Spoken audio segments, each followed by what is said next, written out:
سكن الليل وأرخى ظلمته، فخيم غموضه في أعماق المكان. لكل مكان هويته ورائحته الخاصة، فكيف إذا كنت في أحد الأماكن التي تنبعث منها رائحة الأشباح؟ إنها قرية بلوكلي البريطانية التي دخلت موسوعة جينيس للأرقام القياسية ضمن أكثر القرى المسكونة بالأشباح في العالم. ماذا لو اهتزت الأرواح شوقا إلى اللقاء، ثم بعد ذلك تتجلى وتنبعث على هيئة أشباح؟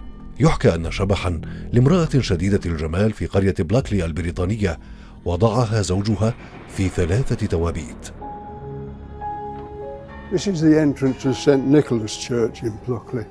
And through that door and to the right is the crypt from the Dering family. Buried in that crypt is the body of the White Lady of Pluckley. She was a member of the Dering family.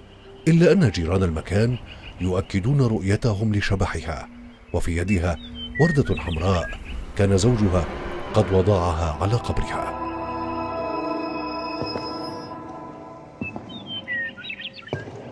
I do believe in a devil and I do believe in evil spirits. I think that is very different to ghosts.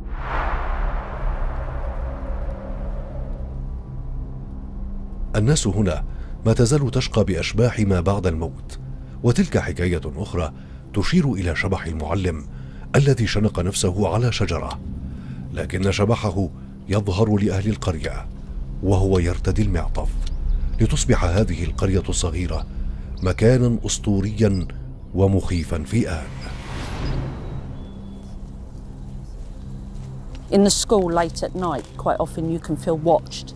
Like you walk up, in the old school, you walk up the corridor and you sort of feel somebody's behind you.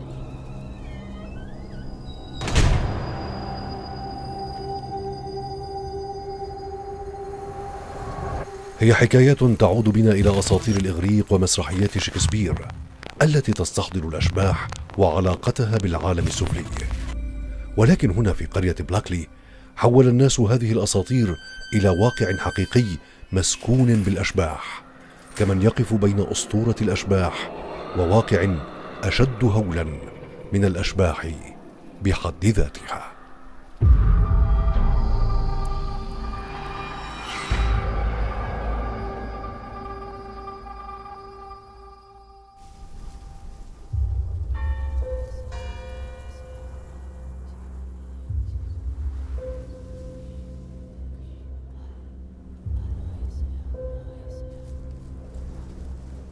My name is Dennis Chambers and I'm here at Pluckley in front of the Church of St. Nicholas. The village has for many years now had a reputation of being the most haunted village in all of England. It has claimable 12 ghosts. These are listed ones, but over the years many more have been added, but none really substantiated. Going back in 1984, it became such a challenge to find out who these ghosts were that I eventually put together this little book called Haunted Pluckley. It's been here at the pub for many years, it's on sale. It's got the story of the 12 in it. So there's a wealth of history here about the ghosts. The Dering family, who actually were the rulers of the village in times gone by, many of them, they have a special crypt inside the church where most of their family are buried, and some are actually buried in the compound directly across where I'm pointing now.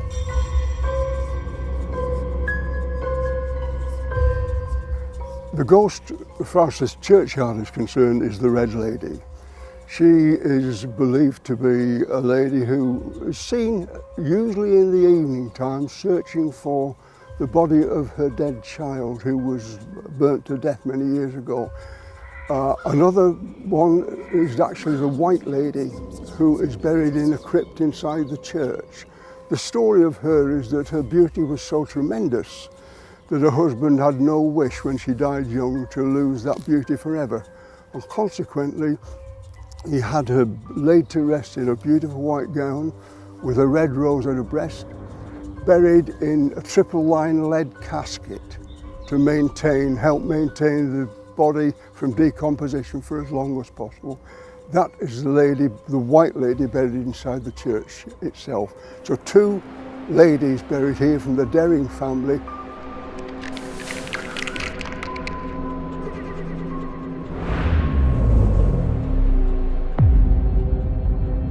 I live in the village, been living here for 5 years now. It's a lovely village, good place obviously to be, out in the rural garden of England. Many people have beliefs of ghosts being in the village and paranormal being in the village. I think there's believed to be 14 ghosts. Some are in this actual pub that we're at, the Black Horse, various other ones around.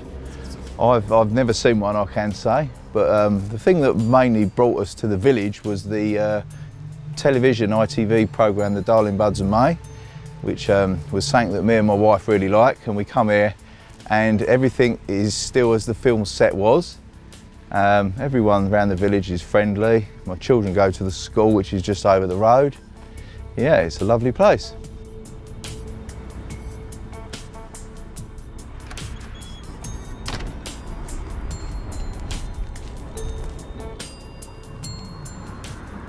I chose this village because my wife was born here, and I was born in the next village, and so when I finished my service in the RAF, we got married, came here.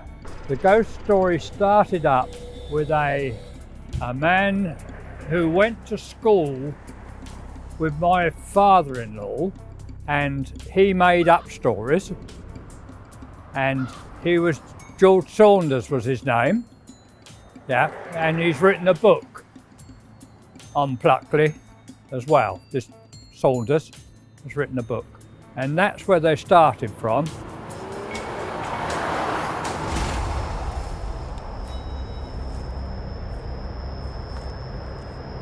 I've been here since September. I've known about Pluckley for a long while. I'm quite interested in ghost hunting, so I knew it was the most haunted village, so I was quite excited about coming here. I know there's lots of ghost hunts here that pick up EVPs quite often. In the churchyard, there was an investigation a short while ago on a grave just over here of a young man that died at the beginning of World War II, and they picked up some good EVPs there. I often go and say hello to him every day just to check in. Sometimes I come over here at dusk as it's getting dark. Most of the time it's absolutely fine. Occasionally I have felt watched in the churchyard, so I tend to then call out and see if anybody is going to respond. I haven't had anything yet.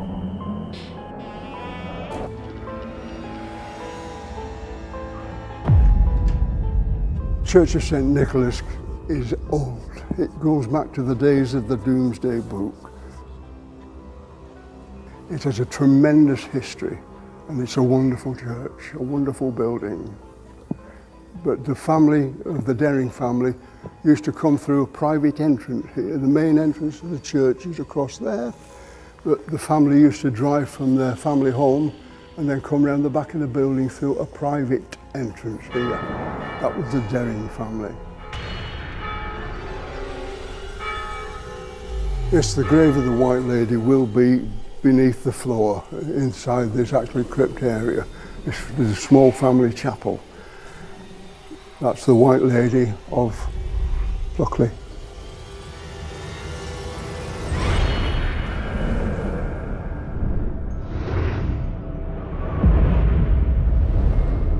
This was supposed to be the most haunted village in the country, and it was only like a half an hour train drive, so we thought we'd come over and see what it had, and then we found some things online about things that had happened, and yeah, we're just obviously looking around. We walked up Station Road and we walked past the gravestones, it was supposed to be haunted by like a monk. There was a lady who like killed herself and stuff like that, and all like haunted Tudor times, scary stuff. So yeah, that's about it really. We're still going through, so we're still looking for new stuff.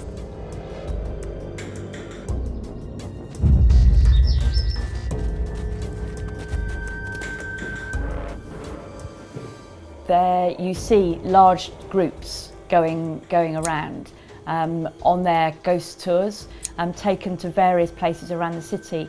And of course, this produces a thriving tourist attraction. Part in that about the paranormal and ghosts.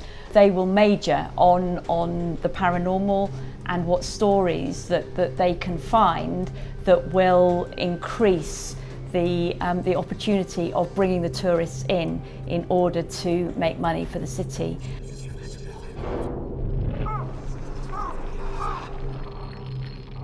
As the paranormal is always something that people are interested in and who are, want to find out more, that will always be a thing that will draw.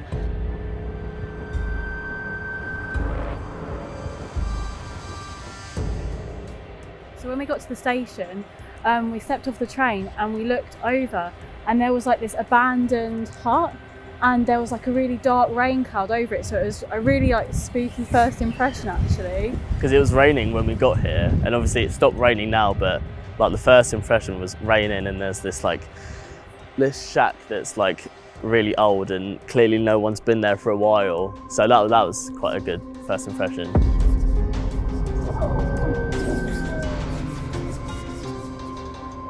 Halloween, over the last, I would say, 10-15 years, has become much bigger here in the UK. When I was growing up as a child, Halloween happened, obviously, and you saw a few pumpkins out and a few people going around trick-or-treating, but it wasn't very big at all.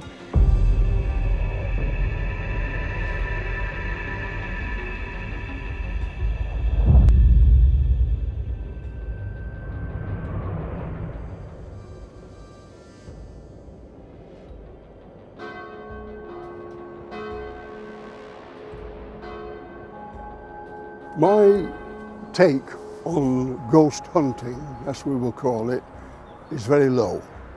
I don't believe in ghost hunting because I don't believe that you can hunt them.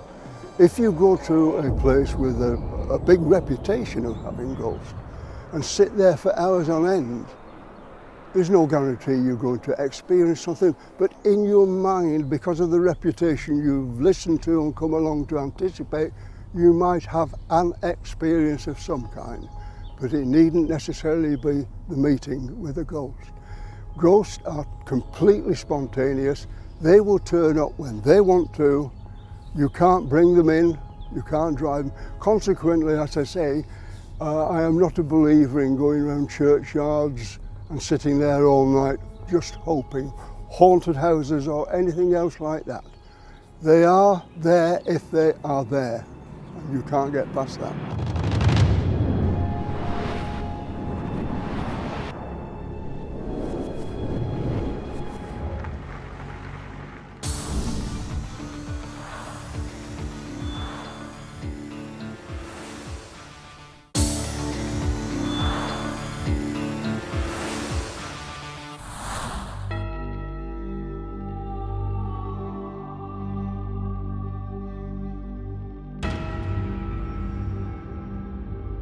As a Christian, I don't believe in ghosts, but I do believe in a spiritual realm. And the Bible tells us that we are in a spiritual battle. And there's the power of good, and there's also the power of evil. I think people's desire to understand ghosts, to even see ghosts, often comes from a desire to make contact with people that they may have lost and have loved, and it's a desire to keep that connection. But I don't believe that is the case.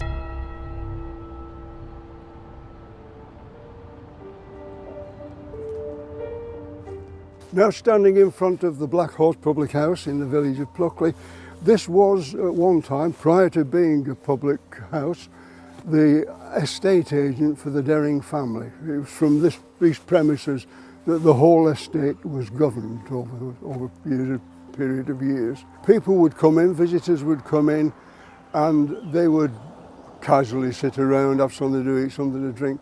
And on time of parting, somebody would suddenly realise that a part of a garment, maybe a scarf or a hat or something like that, was missing. They'd search all over for it and try their very best to find it, but nowhere could it be found. The licensee themselves would join in the search and try and help. Disappear completely, and then maybe several weeks later, the garment would turn up in exactly the same place as it had been left. It looks the part. It's on a hill, there's a big car park in front of it, and it looks spooky. There's a few walls standing, a bit of a tower, and some grave tablets around it.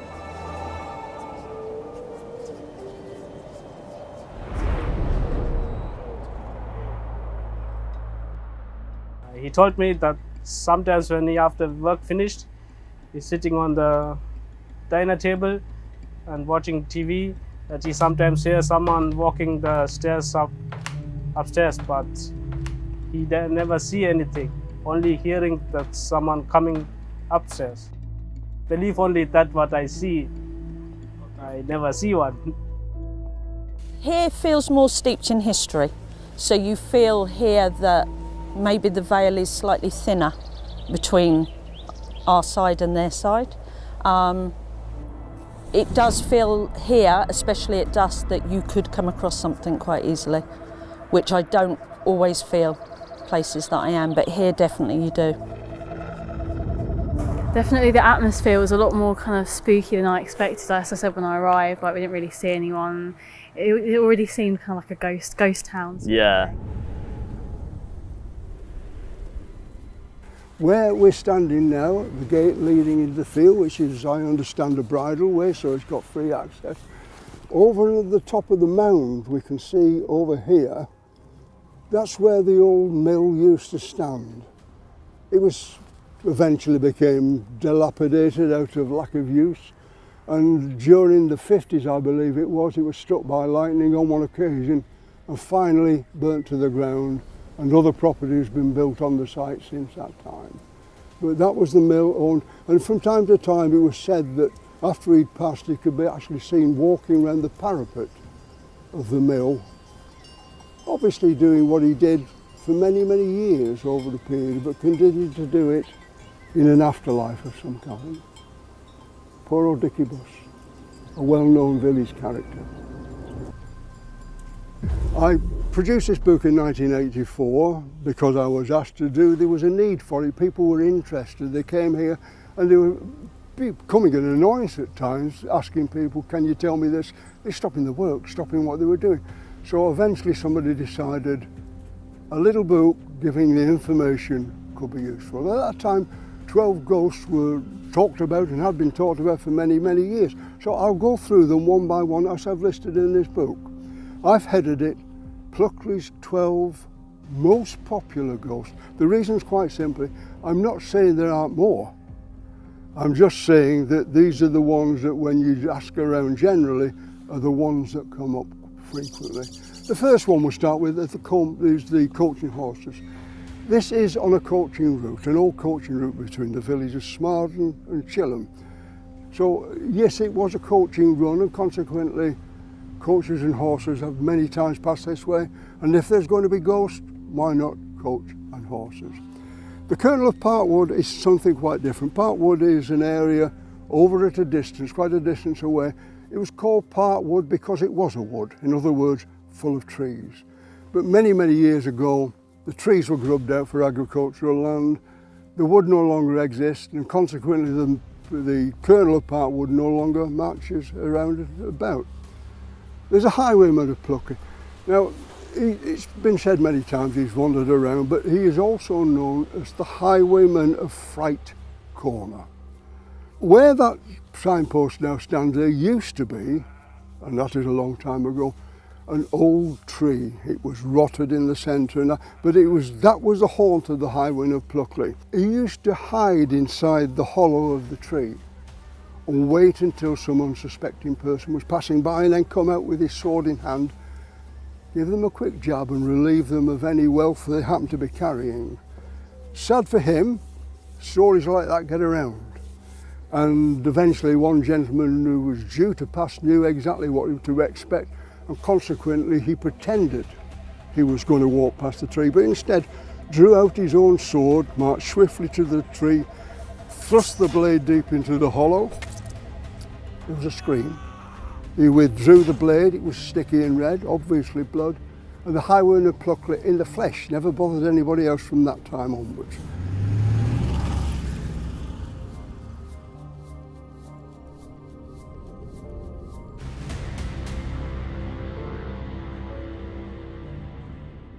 As part of my involvement in the church, I'm also involved in running a youth group. So if any one of those young people came to me and said that they had been invited to a séance or to explore the occult, or that they believe that they have seen a ghost and talk to me about it, I would want to hear from them. I would want to listen. I will not just dismiss it. I will want to listen. But also I would explain to them about the reality of what the Bible teaches, and that evil spirits are trying to lure us away, and that I would encourage them that if they were ever invited to dabble in any way in the occult, that they would say no and turn their back on it and walk away.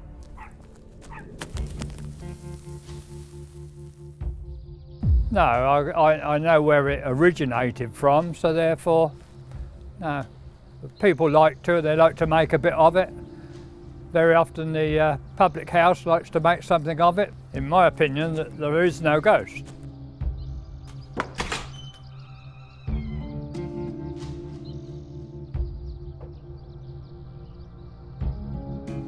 I'm quite open-minded as far as paranormal goes. I believe there is energy that goes on, and I do believe that people have seen things here that can't be explained.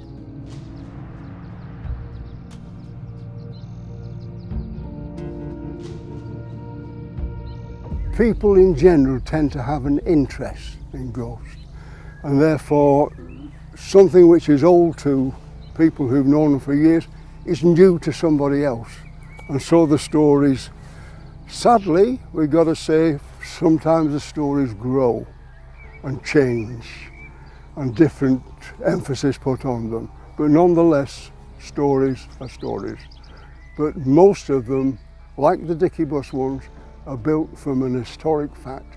Dickie Bus was a living person, lived in the village, milled at his mill here, baked bread in the bakery in the village centre, and sadly passed on, like all of us do eventually, but carried on as long as he could, visiting his own mill before it was finally taken away from him.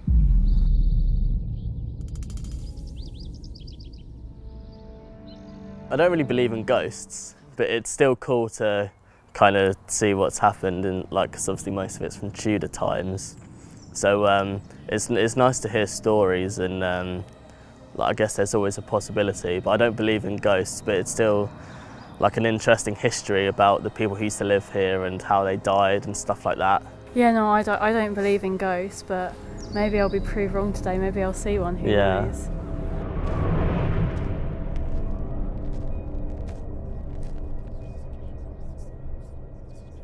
But sadly, the more scientific people amongst us tend to want to bring us all down to little masses of this, that and the other, and give us no personality, no ability to think. We're machines, mechanics. If you feel about the people around you, you live a life, you know that can't really be so. There is something more to life than just being here and going. It's one of those things in life we just don't know and never will know. My explanations for these people, I will explain happily to you everything about ghosts if you will explain to me infinity. Impossible. It's a belief. It's something, a personal thing. But as far as I'm concerned, ghosts do exist in some form or other. And I believe that eventually in time, and I'm not rushing for this, I will be one myself.